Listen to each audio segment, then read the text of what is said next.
and welcome to today's episode of your darling program, Youth Can, on independent television, ITV. I am your host, Joy Igoche.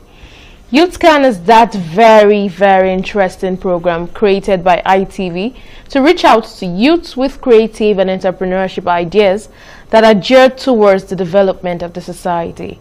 I believe by now you want to tell somebody to keep it glued to their screen, because today's topic of discourse promises to be very interesting. What we are going to be talking about today is youth and discipline. Youth and discipline. I know that look. The word discipline is an umbrella term and it covers so many aspects of our life. But today we will be narrowing it down to discipline in terms of how we associate with people on our day-to-day living in the society. Like, we cannot say that we are exempted from people stepping on our toes on a daily basis. And you see the entire situation in Nigeria today is hot. So you see people having these issues. There's clashes between one person and the other person in a vehicle where you went to get something. You just find yourself being engrossed in a lot of confronting situation. But that is where discipline comes in. So it is very easy as a word to say discipline, but in actual sense it is not easy. The big questions in our mind today is, how can one be disciplined? Like, can one actually cultivate this discipline, or can it even be cultivated? To provide answers to these and many more, we'll be going on a short break, and when we return, we'll have a special guest in the studio to do justice to all of this. Stay tuned, don't go nowhere.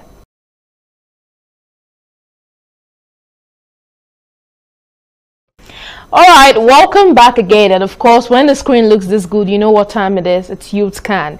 And like I promised, I have with me in the studio Yusuf Hassan, who is a youth advocate and is here today to add his own input to this program. You're welcome, sir. Thank you for having me here. Yeah, you're welcome.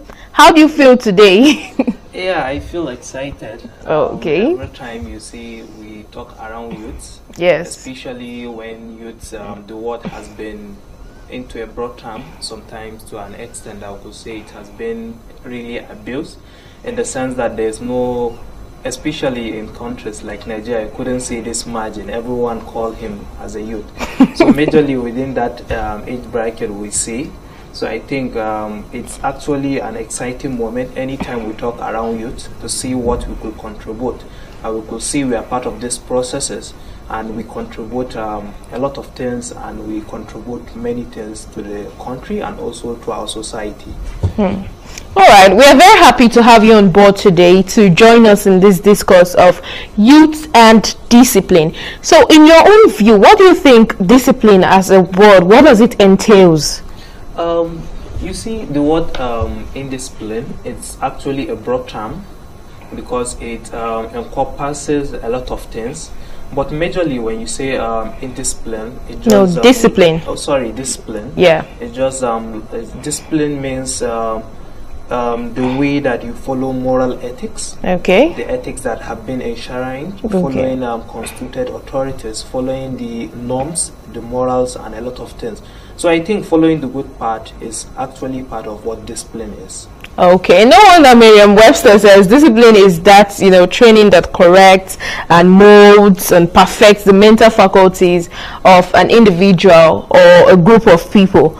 So, but today, in today's society, now we want to narrow this issue of discourse today to discipline in terms of our conduct towards life, our day-to-day association with people. You wake up in the morning, you are on your way to work, you're on your way to one place or the other, and you come across several people, yes, who may end up offending you in one way or the other. So, like, how do you think discipline comes to play in the lives of an individual, especially the youths that we have today? Because the youths, as we all know, are the future.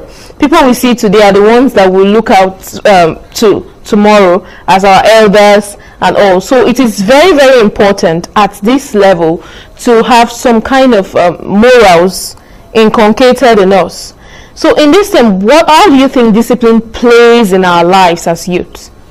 You see, discipline plays a great role in our lives, right from our family, that's where we start, to our work ethics, to our immediate environment, and also to even to a more or to a more bigger environment where everyone plays a greater role. Discipline comes in a lot of sense, and it comes in a lot of things that we even overlook. Example, you see a lot of people, the time to come to work is around 8 a.m. before 8 a.m. You see people comes after 10 or even comes after. So we have inculcated that behavior, like we have that African timing in us. It's one of the key things Nigerian people like talk about, like you set times, I even put prompts to it. But we doesn't stick to that prompt. Yeah. We comes when we say 6, it's 8. When we say 9, it's 1. So from there, you know that we lack that discipline. And in a lot of things, you see, it's not really something that is the environment that have shaped that, because you see a lot of people go outside, they leave the country, they follow a lot of rules, they follow a lot of ethics, and they follow a lot of enshrined rules that have been there. You see people going to closer countries like even Niger Republic, people doesn't beat traffic. They stay till when it shows the green light for you to move. You see people going to work as early as before 8 at there. So I think what happened to Nigeria is that we have that attitude, which was I think which could be explained by this there's a theory which I think some criminologists they call broken windows. Okay. I think it's purely explained in the sense that it's just like a home. You are there, but you have a broken window and you didn't fix it for a long time. So as much as people come, they are passing, they see that this window is unchecked or is unfixed for a long time, it brings people to say that no, this is somewhere people are not there also. It brings more crimes to the place, or it brings people to do worse than even what you have done. Yes, I understand that feeling. Just like when you cannot take care of the little thing you have, and everybody just feels like it's a dumping ground. Theory explains everything that is happening in Nigeria. It's across the strata. It doesn't deal with the elite, the middle level, or even the poor. Everyone is a victim of it. Is actually everyone feel like yes, there's something that you could not do, because it's everywhere. Someone is being paid to maybe mop up the toilet. He doesn't do his work. He start from there. A public officer collect bribes. A public officer is paid to do things he don't do. So I think it start from there, which it has become a norm to us, which explain that broken windows. As much as things are broken, so people feel like yeah, I'm entitled to just follow it. Like you have just said, when you pass through this stretch of maybe let's say in Abuja, you see friends, they are in opposite lane, but they don't care. They are even exchanging greetings. They even stop people. They don't bother. People are honing. They don't bother. You see people with taxi. They just at any way they just feel like to break any rules. You see public officers. There are ministers who enshrine these lawmakers. They see they enshrine these laws, but they break them. You see them. They don't stay in traffic. So people feel like yeah, these windows are broken. So nothing has happened to there's no any consequences to them. So let me do as I wish. I have been honing for someone to give me away. He's not giving me. So I feel like no, the next time I should just do it. I can just go away with it. So that's one norms we are put in place. And as much as we don't go away in that side, I think there's a lot of problem we foresee. And like you have said, this discipline or indiscipline cross across every strata. It has been part of our own societal problems. A lot of things are happening because we're indisciplined. If someone as a cleaner can clean the toilet, when someone comes in, he have that sense of entitlement that he need to leave the place more cleaner. Yeah. When foreigners come to this country, the first thing they see in the airport is that a law enforcement officer is asking for bribe. Okay. You won't pass, give me money.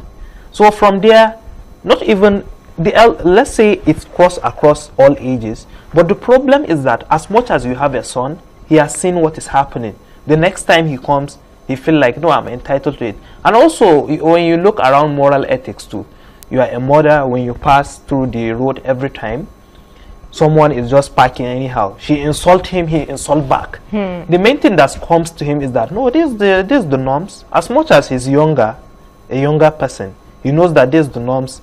When someone does that, I'll insult him, he'll insult me back. That's the main thing. Nothing will happen. So I think it's something that we grew up to, and as much as youth, we contribute to the problem. We need to accept that we are part of the problem.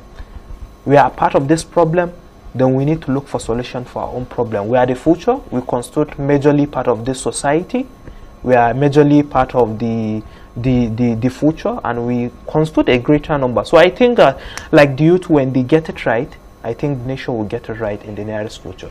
So wow, I love that. And from all you said, I just remember this famous aphorism that says that what you are doing is so loud that I can't hear what you're saying. The meaning of that is that sometimes we'll tell people, okay, do like this. You're just telling them with words of the mouth, but your actions are contrary to what you are telling people to do. So we wake up in a society where you have parents telling their children to do like this, but you are the one insulting this person. You are the one not letting go, and you think your children is going to act upon what you've said. No, it doesn't work that way. They act upon what you do. Yes. As a parent. So what you do speaks louder than what you even say with your mouth. Okay, now we've identified that there is this problem of indiscipline in the society today. Yes. That gradually it has become a norm. So do you think that one can actually develop discipline? Yes, actually a lot of people develop this indiscipline. Like I have said, I have give example. It start from maybe the family to what you say in the society. You do what is happening. Like example, you develop it in the sense that you feel entitled. Like you feel entitled, this is what it is, but it's not.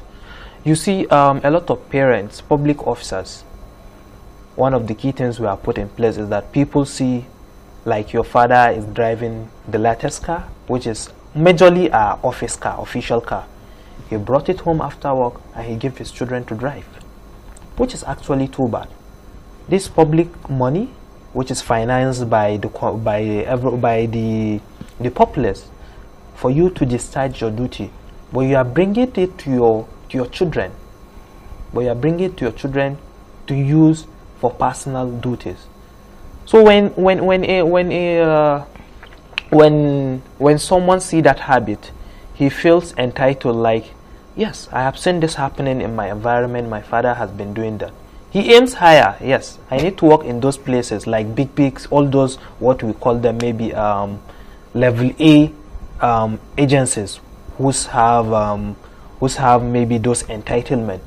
My father is entitled maybe to those money, to those cars, to those luxurious houses. But you have, the major thing is that you are to use them on official duties. But you have made them to be personal, that he feels is entitled in the future. So he doesn't look around those small things. Like he feel like entitled to work there or to make that. So you have seen that as a norms, and he's bringing back to himself, like also his children are also to benefit. So some little things we see there in our society, which are actually a dysfunction, but we develop them in the sense that, no, I feel entitled because I have seen it in my house. So how do we flip the side of the coin? You know, this indiscipline now has been prevalent in the society. And just like some kind of characters, you know, some persons say there are some things that are inbuilt, while there are some that, like this one now, have clearly been stated that it is out of nurture. That's the way we grew up, the society we found ourselves, the norms in the society. Yes. So how do we flip the side of the coin? How do we start becoming responsible and disciplined person? Do you think it's something that we can actually learn and we'll start acting upon it? No, actually, it's actually, we need to build it in different strata. Okay. We need to build it in different ways. It is multifaceted. So everyone need to feel like, I feel entitled to change. When our president came during in 2015, the first thing he said, change begins with me. He has done it, I think, when he's a military president. He actually brought what we see as war against indiscipline. It's brought a lot of positive things, despite it had a lot of issues. Especially, it was more of like a military autocratic thing, but it brought a lot of sanity against a lot of things people think they were bad in 1983 to 85. Many of us were not born, but we learned there was a lot of sanity. That brings about government ownership. Government need to own that.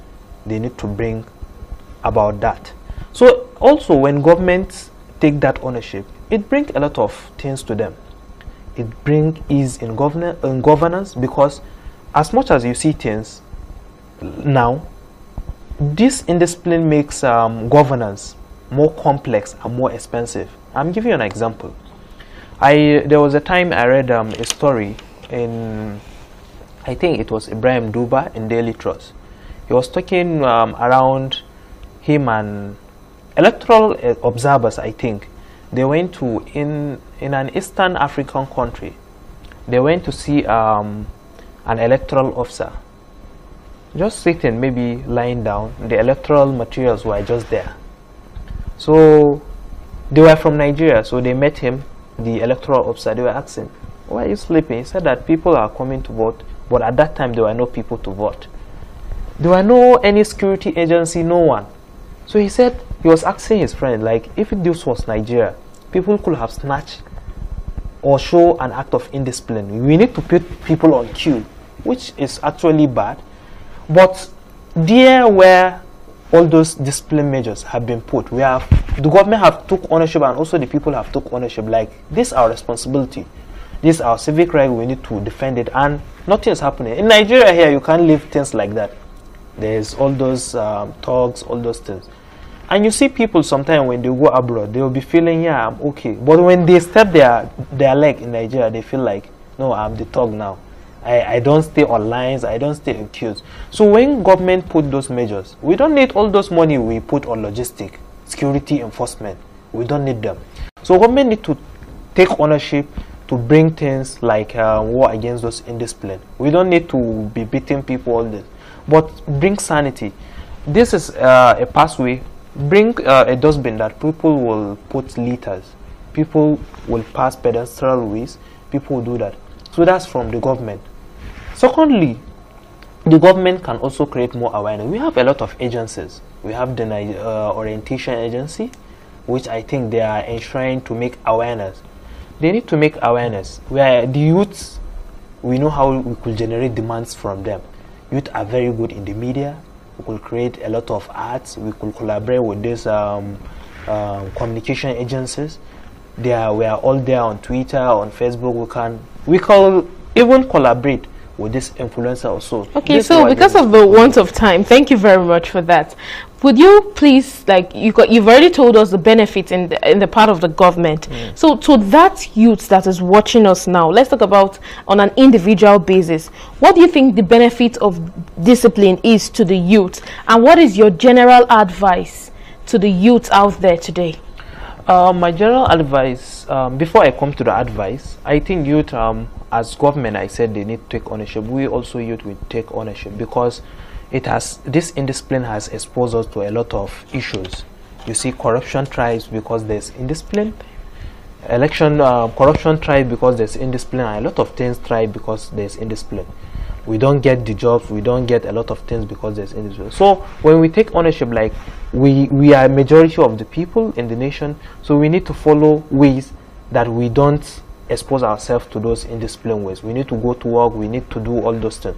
So when we do that, we are more disciplined. It brings an environment that we thrive, and a lot of things will happen. All right, so thank you very, very much for that. Thank you very, very much.